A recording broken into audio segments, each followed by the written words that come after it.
Hello, welcome back to Smart Social Secrets Tips.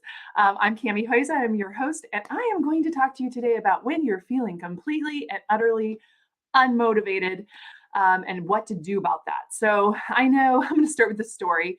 A couple of years back, I guess it's probably been 5 or 6, I can't remember exactly, but I was humming along with my agency. I had two partners. That was going really well. We were like doubling every year in revenues, and we were just doing really, really well. And a bunch of things happened, different life changes and so forth for several of the partners, and we decided to end the partnership and just kind of break it up. And so I took over all of what I have now, which is Zoetica Media, and I became the sole owner of the agency. And that's what happened. So after that happened, we split up some of the clients. The whole thing was just different, right? And I went through a period of a couple of years after that where I was completely and utterly unmotivated. Like I just did not want to grow anymore. I just wanted to just have a kind of an easy sort of, I got up, I serviced the clients I have. I've been blessed, honestly, with really long lasting clients in my agency. And so I just kind of coasted. I don't know. Tell me if you've ever done that. I don't know who's listening to me right now or who needs to hear this, but you can go through periods, I think, of just feeling very unmotivated. And so, I did that for a couple of years, and definitely, my revenues were flat. Everything was like but I made good money. So it wasn't like I was suffering. I just felt like I didn't want to hire anybody. I just kind of was I don't know. I just was very nervous. And I guess after, when the agency shut down, I had to like lay off all of my employees. I was just crushed. I don't know. So that's what I'm going to say. Hey, Walter. So yeah, I was completely and utterly crushed during this period of time. And I just didn't want to do anything. I didn't want to grow. I did all that. So somewhere after that, I guess it's probably 2 or 3 years after the split of the agency, I started to feel like I was just stuck. Like I wanted to move forward then. I suddenly wanted to move forward, but I was stuck. And I had built a really great local reputation here in Houston. But, back in the day, I had this national, international reputation. And I was like, how do I wanted to build that back, I guess. But I don't know. I just felt stuck. I felt like I didn't know what I wanted to do next. I don't know, felt stuck. So I started to really work on mindset issues, and I went and bought this really ridiculously expensive coach. Honestly, that was like a total bust. That's just the truth. I think I paid her like a lot of money, to like $5,000 or something crazy like that. And then when we started talking to each other, I realized we just weren't on the same page. Like we didn't have the same values. I don't know how I didn't catch that. But anyway, point was, is I felt like I was adrift, totally and utterly adrift. Yes, external. Yes, I agree. I don't know who the LinkedIn person that's listening, but motivation can come from external and internal sources. Truth. And so, anyway, so the coach was a bad idea. Let's just say that it was just the worst. Not that coaches are bad. I think having a coach is important. So over time, I still have coaches. I still have people I work with. And that's helped a lot. I mean, that's really helped a lot for me to have somebody to like, kind of bounce things off of and understand. So, but I'm much better about picking them and choosing what I need. So that's important. But I did wanted to share with you a couple of things that I think were really important when you're feeling this way. So oh gosh, that happens every time I do this, guys. I should like really put this on pause. But anyway, so there's three things that I wanted to share with you today that I think are really great when you're feeling really stuck. And these are more like immediate fixes. Okay. So this is how like I get out of these funks now. Number one is to take a break. I know it's sort of counterintuitive. And I know a lot of people say, yeah, take a break. It sounds really great. But most people say, oh, it would be nice to take a break. I was just talking to one of the Smart Social Mastery students yesterday. He was telling me like, yeah, I'm going on vacation, but it's going to be like, I don't know how I'm going to take a vacation because I've got all this stuff going on. And there's this feeling like, I guess, as an entrepreneur that you have to always be on, right? That you always have to be going, you always have to be doing. You can't like break. But what I have found is that taking a break actually makes you more productive. And I'll just say it again. Taking a break makes you more productive. So if you're sitting there at your computer in the night and you're falling asleep, you need to go to bed or go for a walk during the day. If you are feeling like really frustrated or overwhelmed, just taking a 20-minute walk, taking a 20-minute nap, um, some kind of break. So like everything from micro breaks to macro, like big vacations are great. And I'm working towards this too, but I would like to get to the point where in my business, I can take a 2-week vacation and things just run without me. I don't have to be there. I don't have to like do anything. I don't have to. Yeah. I need to be able to do that. So since I'm building a team, I can do that. I know as a solopreneur that's harder, but you can work with your clients. Clients are very understanding that you're going to be on vacation if you just tell them in advance and you work with them. So I have learned to do that, and I do take vacations now without even taking my computer with me. I've done that for a number of years before COVID. That was another thing. But even with COVID, this has even been worse because we've taken fewer breaks. So the breaks are super, super important. Another thing for that was taking a break, even a shower. Like this can be the smallest micro break possible. Going and taking a soaking bath or a shower. I'm a shower person, but I realized a couple of months ago that I had started listening to podcast episodes, and I have this really cool JV speaker, and it's waterproof. So I've been like la la la listening to my podcast episodes while I'm taking a shower, and I realized I needed to start taking more showers like in silence so that my mind could think. 'Cause way back in the old days, I'd take a shower and like something would occur to me. Like I'd get these inspirations and flashes. But if you're constantly filling your brain with noise and all of that, you're not gonna you're not gonna have that happen. So taking a break all the way from like showers to vacations and giving your brain an actual break where you're not thinking about all of these things will actually allow you to solve certain problems that maybe you're having a hard time solving. So if you're feeling really stuck, taking a break may be your best bet. Okay, so that's number one, take a break. Number two is something that we've put into place in Smart Social Mastery, which is working really great. And that is co-working with someone. So, you can do it yourself. It's called the Pomodoro Method, where you set a timer and you work on something for 20 minutes straight. And I can do that sometimes, but I'm going to be real honest. So I probably won't do that on my own. So one of the things I instituted for the group that I'm running right now is a weekly co-working session. And every time that we are doing these, the people afterwards are like, wow, they feel like they've gotten really far along. So if you have a friend or something, just opening up a Zoom link, all you do is open it up. And then at the beginning, you say, here's what I'm going to do. And the other person says, here's what I'm going to do. You don't chit chat. You don't talk. You go straight into working together. And then at the end of that hour, you check back in to say where you are. And then you set the next goal and put it on your calendar. So that's the other part. If you put it on your calendar, you're more likely to do it than if you just say, hey, I'll work for an hour. So that's usually to work on projects like visibility projects for your brand, stuff that you normally would put off, stuff that you need to do really to make your business move forward, but you're much more likely to do something else. So these have to be scheduled. You need support. Definitely reach out to me if you're like a PR market. Hi, Nick. If you're a PR marketing, you got a consultant, coach, that kind of thing. Definitely reach out to me because like this group, we're going to open it up for a very short period of time in a couple of weeks if you're interested. But the truth is you need that, and you don't have to like pay for it either. You just have to have somebody who's committed to you and that you're committed to them and their success. So that is number two, is just really that.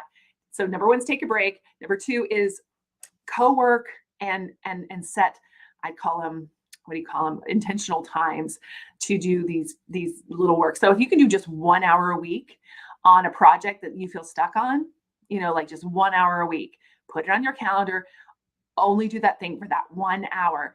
You're going to move past that. But you do have to be super intentional about it. Okay, enough about that. So take a break and then co-work with someone or set your hour to do a task. Number three is, I'm going to call it change the scenery. So one of the things I found to be true, even in my own house. So I work out of my home. I don't know where you work. Definitely let me know in the comments where you work. Do you work at home or do you have an office? Let me know. But what I do know is that here in my office, I have a desk right over here. You can kind of see the back of it right here. This is my new standing desk. And even that, like going from sitting to standing is just a change of pace of the way things go. Sometimes I'll go downstairs and sit on the couch with my laptop and a little lap desk and do that. Or maybe I'll come sit in this chair because I find it really comfortable and I have a little footrest for my feet. Or, pre-COVID, we'd go to coffee shops, right? So changing your scenery is huge. Like this next week, I'm going down to the beach and I'm going to do a couple of things down there that I never have time for, something that's different, creative outlet.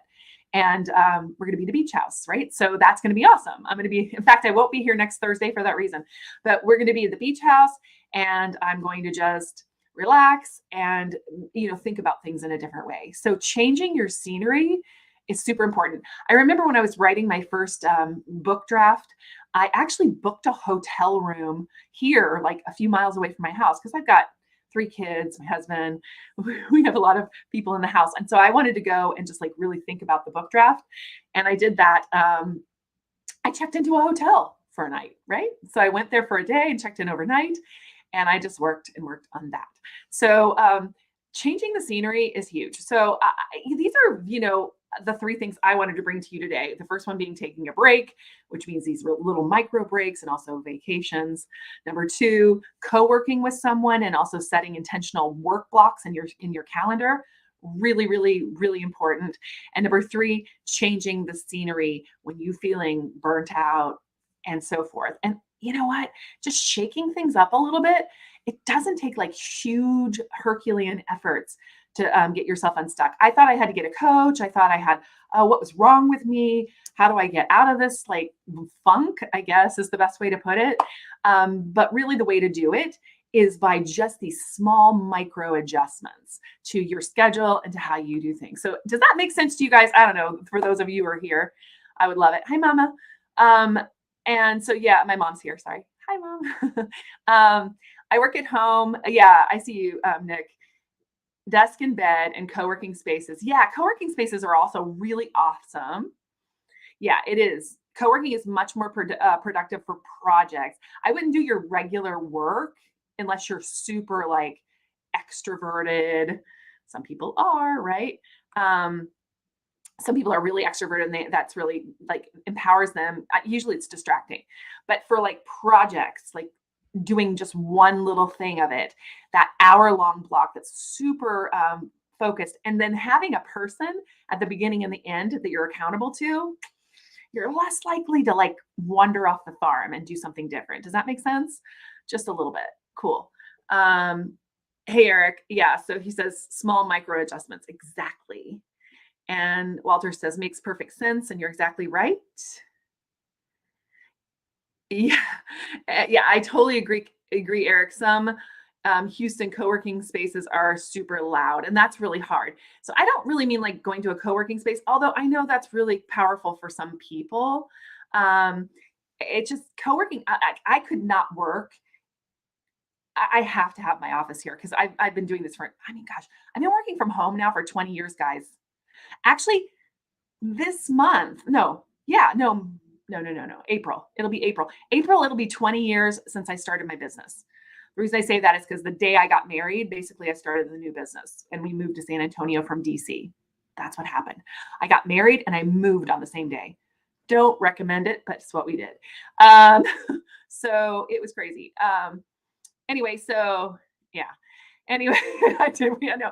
It's like, they talk about the life changes that you make, like getting married, moving, what are the other ones? Buying a house, I don't know. I did them all at the same time because I'm crazy. I don't know. It was hard. It took me a minute to get over all that. But yeah, so starting the business, moving all the way across country. But on the other hand, so I've just gotten used to working in my own little space. But I do find having that very defined hour, like at the beginning we start, at the end we start. That's why I put it in the mastery program, because I just think it's so powerful. It's so powerful to have it and to have it like on your calendar, like every week. Because here's the thing. I know everybody says this, don't eat an elephant whole, right? Eat it one. How do you eat an elephant? One bite at a time. It's the same thing for big projects and things you're trying to move forward. And I'm guessing, because this is true for me, is that the reason you might be feeling stuck sometimes or unmotivated is because you want to achieve something and you haven't. And you're not really sure how to get there, right? You're not sure how to get there. And I'm going to tell you, it's just one step at a time. Like every week you have an hour in your calendar for this thing, you will be like light years ahead in 6 months. But if you don't do it for the 6 months now, you just won't have it done at all. You may not have it done as fast as you want, but it would be still done, and then you'd be able to look back at it and go, wow, okay, I've come a lot further than I thought it would be. Yeah, I'm with you, Walter. Don't know what it'd like to be at an office at this point. Yeah, for me, 20 years, right? No way. Oh yeah, Nick says, Apple AirPod Pros have great noise cancellation. Yeah, that would be what you have to do, right? So there you go. All right, so that is it. Do you guys have any, the hotel by yourself? Yeah, Mom, I can this is my mother, guys. Say hi to my mom, please. This is true, Mom, because you have a caretaking role right now. So that's exhausting. That is exhausting. So yeah, getting away for one night would be great. So find somebody who's a bestie and have them stay the night and go over to one of the, the Hotel La Plaque, one of those Hotel La Plaques. That would be good, right? I'm sure Uncle Jay would be happy to give you one of those for one night. Oh, here they're all saying hi to you, Mom. I don't know if you see all of them because they're on different platforms. Oh, actually, you guys are the same. Yep, one step at a time, one piece at a time. Yeah, Walter, that's really important to do that, just that whole thing. So I just feel like, it is one step at a time, always in life. I mean, I've been through a lot of things in my life, and what I've found always is just that, things do change. They do change. They get better. They don't always get better. Sometimes they get worse, but things will change. So your current situation is not your situation forever. It's just the truth.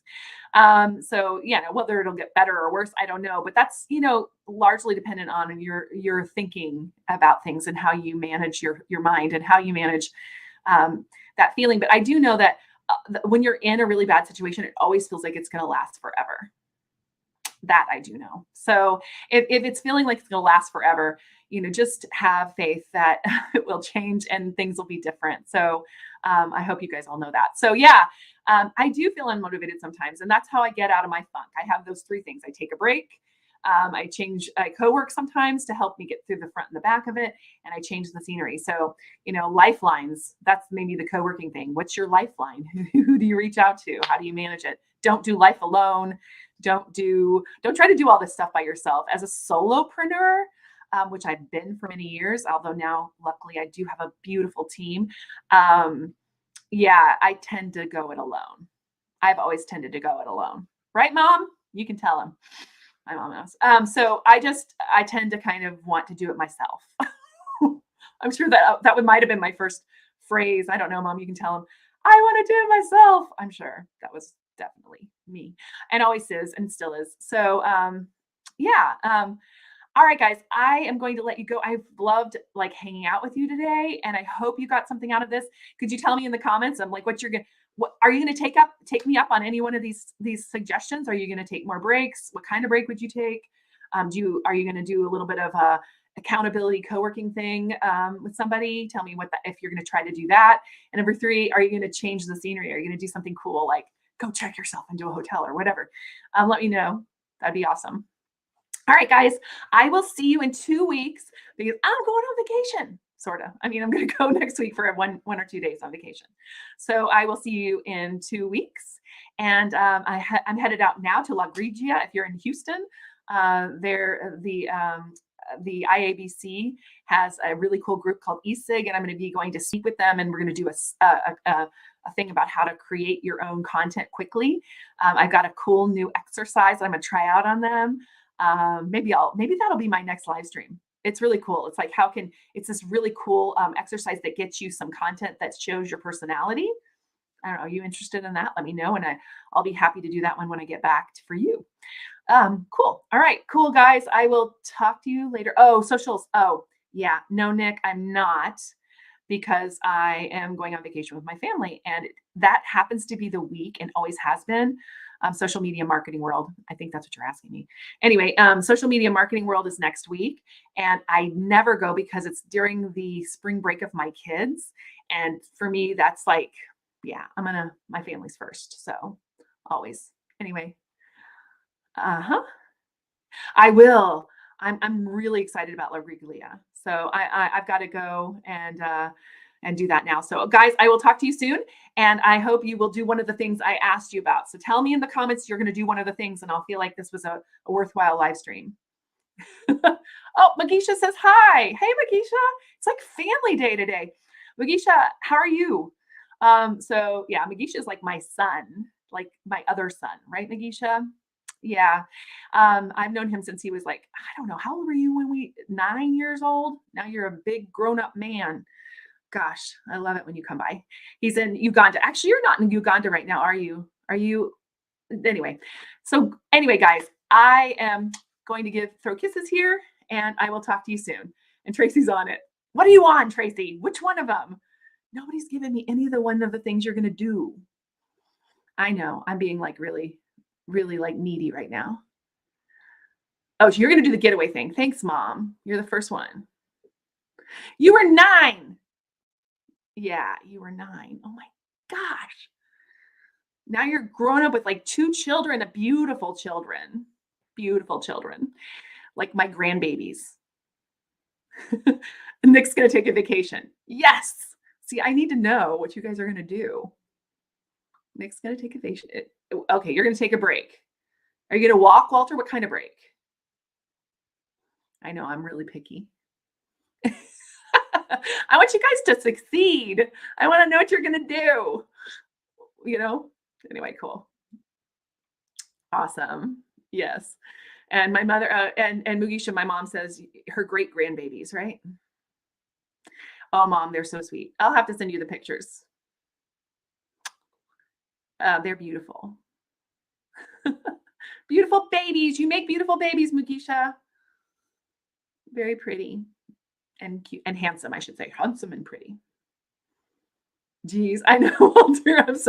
I'm such a mom. I'm like, please do it. Tell me what you're gonna do. Yeah, I will send you pictures, Mom. I'm considering co-working. Excellent. Yes, I agree. A different point of view is excellent. Go to the rodeo and walk around. LOL. Good. Now I've got you all. Now I've got your commitments. Okay, so I'm going to check in with you to make sure you did them next week. Well, the week after. All right, guys, I will talk to you soon. I love y'all. Bye.